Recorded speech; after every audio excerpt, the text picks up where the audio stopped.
জয় মোহনবাগান। 4-0 গোলে ফাইনালি কলকাতা লিগের সেকেন্ড ম্যাচের প্রথম জয়টা আমরা সবুজ মেরুন গ্যালারিতে নিতে সক্ষম হয়েছি। পুলিশ অ্যাথলেটিক ক্লাবের সাথে 1-0 গোলে পরাজিত হওয়ার পর আজকের 4-0 গোলের রেজাল্টটা একটা আনএক্সপেক্টেড ছিল, তাও আমরা জিতেছি। আমাদের তরুণ তুর্কির দল খুব ভালো খেলেছে।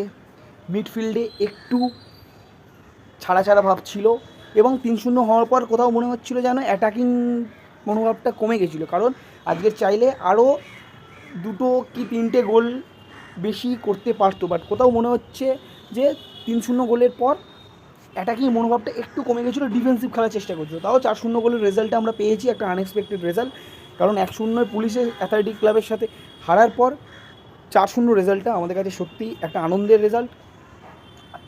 আজ যেতে পারিনি, কিছু ফ্যামিলি প্রবলেমের জন্য, কিছু পার্সোনাল প্রবলেমের জন্য যেতে পারিনি, পরের সপ্তাহ হয়ে যেতে পারবো না। বাট 19শে জুলাই derby, Mohun Bagan versus East Bengal, venue এখনও ঠিক হয়নি। সবার সাথে দেখা হবে ডার্বির দিন, এটা কনফার্ম।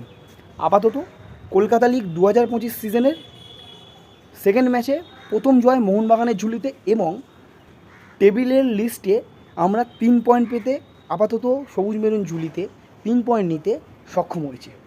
দেখা হবে পরের ম্যাচে, ততক্ষণের জন্য গর্বের সাথে জয় মোহনবাগান।